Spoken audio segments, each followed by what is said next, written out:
தமிழும் வள்ளுவரும் என்ற தலைப்பிலே உரையாற்ற வருகின்றார் தக்கோலத்திலிருந்து எழுத்தாளர், கவிஞர், பட்டிமன்ற பேச்சாளர் என் எல்நாதன் ஐயா அவர்கள். வாருங்கள் ஐயா.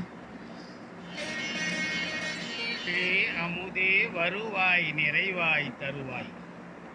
உலகெங்கும் உள்ள தமிழ் உறவுகளுக்கும் ஜெர்மனி தமிழருவி வானொலிக்கும் நேயர்களுக்கும் திரு நைனை விஜய் அவர்களுக்கும் திருமதி சசிகலா நைனை விஜய் அவர்களுக்கும் என் வணக்கம். வாரந்தோறும் வழங்கி வருகின்ற தமிழும் வள்ளுவரும் எனும் தலைப்பிற்கு உரியதாக இந்த வாரம் தமிழும் வள்ளுவரும் எனும் தலைப்பில் இரண்டாம் பகுதியின் என் பதிவை திருவள்ளுவரை தொழுது வழங்குகிறேன். தக்கோலம் என் ஜலநாதன், உத்திரமேரூர், தமிழ்நாடு. தமிழும் வள்ளுவரும் இரண்டாம் பகுதி. திருக்குறள் தமிழ் இலக்கிய வரலாற்றில் பல அரிய சாதனைகளை படைத்த நூல். தமிழ் இலக்கிய நூல்களில் இன்று நமக்கு கிடைக்கின்ற முதல் நூல் திருக்குறள் தான். தஞ்சை ஞானப்பிரகாசர் பதிப்பித்த திருக்குறள் மூலபாடம் 1812 அச்சானது. மாசம திசை சரிதை அச்சுக்கூடத்தின் வழியாக வெளிவந்த வரலாற்றில் குறிப்பிடத்தக்க முதல் நூல் இப்பதிப்பு நூலே ஆகும். இன்று வரை ஏறத்தாழ 2000 நூல்களுக்கு மேல் திருக்குறளை பற்றி வெளிவந்துள்ளன. திருக்குறள் முதலில் அச்சான அதே ஆண்டில்தான் எல்லிஸ் துரை என்ற ஆங்கில அதிகாரி திருக்குறளுக்கு உரை எழுதினார். எல்லிஸ் துரை அன்றைய சென்னை மாநிலத்தின் நிதி அதிகாரியாக விளங்கினார். திருக்குறளின் மேல் கொண்ட பற்றினால் வள்ளுவர் உருவம் பொறித்த புழக்கத்தில் வராத தங்க நாணயங்களை வெளியிட்டார்.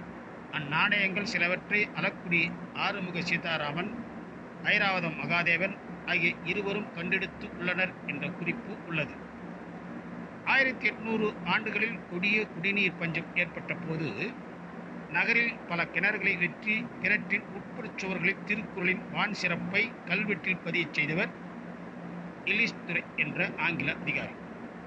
இது சம்பந்தமான கல்வெட்டும் கிணறும் சென்னை ராயப்பேட்டை பாளையத்தம்மன் கோயிலில் இன்றும் உள்ளது. 2000 ஆண்டுகளுக்கு முன்பே ஏற்ற தாழ்வற்ற ஒரு சமநிலை சமுதாயத்தை உருவாக விளைந்த வள்ளுவர் மேலிருந்தும் மேலல்லார், மேல் அல்லர், கீழிருந்தும் கீழ் அல்லார், கீழ் அல்லவர், அதாவது பிறப்புக்கும் எல்லா உயிர்க்கும் சிறப்புவா செய்தொழில் வேற்றுமையான் என்று பொதுமை நெறி சிந்தனைகளை உரத்த குரலில் ஒலித்தவர் நமது திருவள்ளுவர். அறிவை விட பண்பே முதன்மையானது என்பதை வலியுறுத்தியவர். அதாவது அறிவை விட பண்பு முதன்மையானது என்பதை வலியுறுத்தியவர் திருவள்ளுவர். அறம் போன்ற கூர்மையான அறிவுடையவர் ஆயினும் அவர்களிடம் மக்கட்பண்பு இல்லையாயின் அவர்கள் மரம் போன்றவர்கள் என பண்புடைமையை போற்றியவர் நமது வள்ளுவர். ஒத்தது அறிவான் உயிர் வாழ்வான் என மானுட நியாயம் பேசியவர். இங்கனம் பொதுமை நெறி சிந்தனையை உடைய திருக்குறள் காலந்தோறும் பல்வேறு நிலைகளில் தமிழ் மக்களால் தொடர்ந்து போற்றப்பட்டு வருகிறது. திருக்குறள் தோன்றிய காலந்தொட்டு அதன் பாடு பொருளாய் பன்முக பார்வைகளோடு அணுகினார். சங்க இலக்கியங்களும் பக்தி இலக்கியங்களும் சிற்றிலக்கியங்களும் திருக்குறளை முன்னோடி இலக்கியமாக கொண்டு அதன் சிறப்பையும் பெருமையையும் பாராட்டி போற்றின.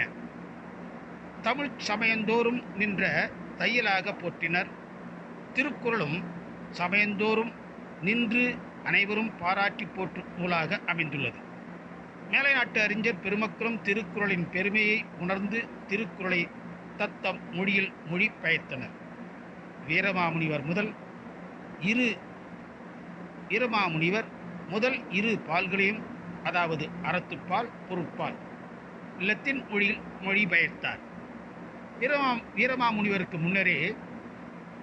முன்பே கிரேக்க மொழியில் திருக்குறளின் சில பகுதிகளை மொழிபெயர்க்கப்பட்டதாக ஜி. லட்சுமண பிள்ளை என்பவர் கூறுகிறார். பிரெஞ்சு மொழியில் திருக்குறள் திரட்டு மொழி என பெயர் வைக்கப்பட்டது. கிண்டர் செலி என்பவரால் ஆங்கிலத்தில் மொழிபெயர்க்கப்பட்டு குறட்பாக்கள் அறிவுக்கடல் என்னும் பெயரால் தொகுக்கவும் பெற்றது என்பார் தனிநாயக அடிகளார். இன்று ஆங்கிலத்தில் மட்டும் ஏறத்தாழ 40 மொழிபெயர்ப்புகள் திருக்குறளுக்கு உள்ளன. பிரெஞ்சு நாட்டு அறிஞர் ஏரியல் திருக்குறளை மனித இனத்தின் சிந்தனையில் முகிழ்த்த உயர்வும் தூய்மையும் வாய்ந்த இலக்கிய பெட்டகம் என போற்றுவார். டாக்டர் ஜியு போப் அவர்கள் திருவள்ளுவரை அனைத்துலக மனிதனை பாடிய பாவலர் என்று திருவள்ளுவரை புகழ்வார். ஜெர்மானிய அறிஞர் ஆல்பர்ட் ஸ்வைட்சர் இந்திய சிந்தனை மரபுகளில் தோய்ந்தவர் வள்ளுவர். வள்ளுவருடைய வாழ்வியல் தத்துவத்தை உணர்ந்து பாராட்டியவர் ஆல்பர்ட் ஸ்வைட்சர். உலக இலக்கியத்தில் உயர்ந்த மெய்யறிவு திருக்குறளைப் போல எந்த நூலிலும் போற்றப்படவில்லை எனவும் ஜெர்மானிய அறிஞரான ஆல்பர்ட் ஸ்வைட்சர் பாராட்டுவார். ஜெர்மானிய அறிஞர் டாக்டர் கிராஸ் குறளின் பொருள் ஆழத்தையும் கலை அழகு மிளிர்ந்த குறள் மொழி நடையையும் வியந்து போற்றியவர். அவ்வாறே ஜெர்மனிய அறிஞர் கோபன் ஹவர் அவர்களின் உள்ளம் கவர்ந்த நூலாக திருக்குறள் விளங்குகிறது என்பார். இங்கர்சால் என்பவர் திருக்குறள் அறிவை முதன்மையாக போற்றும் பாடுபொருளை பாராட்டி பேசுவார். ருஷ்ய அறிஞர் டால்ஸ்டாய் அவர்கள் காந்தியடிகளுக்கு எழுதிய கடிதத்தில் குறளின் மாண்பினை போற்றி உரைத்துள்ளார். டால்ஸ்டாய் வழியாகத்தான் அண்ணல் காந்தியடிகள் திருக்குறளின் பெருமையை உணர்ந்தார் என ஒரு குறிப்பும் உள்ளது. அறிஞர் பெர்னாட்ஷா அவர்கள் வள்ளுவரின் புலால் மறுத்தல் கொள்கையை போற்றி பாராட்டியவதாக கூறப்படுகிறது. காலந்தோறும் திருக்குறள் தமிழ் மக்களின் வாழ்வியல் பல்வேறு நிலைகளில் பதிவு பெற்று விளங்குகின்றது. இலக்கியங்கள் திருக்குறளை போற்றியது போலவே பின்னர் கல்வெட்டுகளிலும் மெய்க்கீர்த்திகளிலும் திருக்குறள் பதிவு செய்யப்பட்டது. விடுதலைக்கு முந்திய இதழ்கள் திருக்குறளை தம் இதழ்களின் முகப்பு பக்கங்களில் வெளியிட்டன. விவேக சிந்தாமணி தன்னுடைய முகப்பு பக்கத்தில் அறுவுடையார் எல்லாம் உடையார் என்னும் குறளை குறிக்கோள் தொடராக பயன்படுத்தியது. ஞானபோதனி என்ற இதழ் தாம் இன்புறது உலகின் இன்புறக் கண்டு காமுறுவர் கற்றறிந்தார் என்னும் குறளை குறிக்கோளாய் கொண்டு விளங்கியது. 1906 செக்கிழுத்த செம்மல் வ.உ.சி. அவர்கள் திருக்குறள் குறித்து தமிழர்களெல்லாம் வள்ளுவர் குறளை உரையுடன் அறிந்து பாராயணம் செய்தல் வேண்டும். 1330 குறளையும் பொருளுடன் உணர்ந்திலாத தமிழர் முற்றும் துறந்த முனிவரே ஆயினும் யான் பெற்ற மக்களே ஆயினும் யான் அவரை பூர்த்தியாக மதிப்பதில்லை என்று குறளின் மேன்மையை உணர்த்துவார் வ.உ.சி. அவர்கள். ஞானபானு இதழில் சுப்பிரமணிய சிவா திருக்குறளை பற்றி பல்விதமாக போற்றி உரைத்துள்ளார். தந்தை பெரியார் 1930ஆம் ஆண்டுகளில் முதலில் குடியரசு இதழில் குறட்பாவையும் அருட்பாவையும் போற்றி எழுதியவர். குறளை பற்றி பெரியார் அவர்கள் மிகுந்த உணர்வோடு கூறுவார். குறளை ஊன்றி படிப்பவர்கள் எல்லோரும் நிச்சயம் சுயமரியாதை உணர்ச்சி பெறுவார்கள். அரசியல், சமூக ஞானம், பொருளாதார ஞானம் ஆகிய சகலமும் அதில் அடங்கியுள்ளது என்பார் பெரியார். அறிஞர் அண்ணா திருக்குறட்பணியை ஒரு திருப்பணியாகவே கருதினார். திருக்குறள் மானுட சமுதாயத்தின் மேன்மையை கூறுவதால் தான் திருக்குறள் தோன்றிய காலந்தொட்டு இன்று வரை மக்களுக்கு விழிப்புணர்வு ஊட்டக்கூடிய ஒரு பெரு நூலாக சக்தியாக விளங்குகின்றது. சமயவாதிகளும் சமூக விஞ்ஞானிகளும் ஆட்சியாளர்களும் அரசியலாளர்களும் தீர்ப்புரை கூறும் நீதிபதிகளும் திருக்குறளை காலந்தோறும் பதிவு செய்து கொண்டே வருகின்றனர். வள்ளலார் ராமலிங்க அடிகள் திருக்குறள் மக்களுக்கு சென்றடைய வேண்டும் என்னும் எண்ணத்தில் திருக்குறள் வகுப்புகள் தொடங்கி முன்னோடியாய் விளங்கினார். சுவடை யுகத்தில் அச்சு நூலாக தோன்றிய திருக்குறள் இன்று கணினி யுகத்தில் குறுந்தகடுகளாக உலா வருகின்றது. திருக்குறள் காலத்தையே வென்று நிற்கும் அரிய நூலாகும்.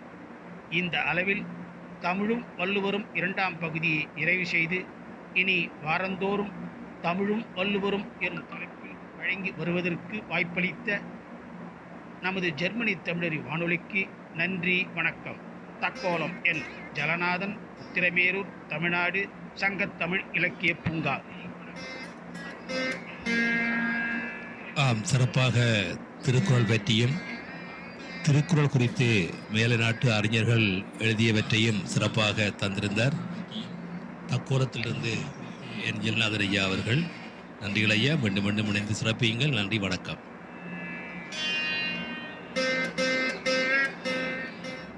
கவிதை பக்கத்தில் இன்னொரு கவிதையை பார்க்க இருக்கின்றோம்.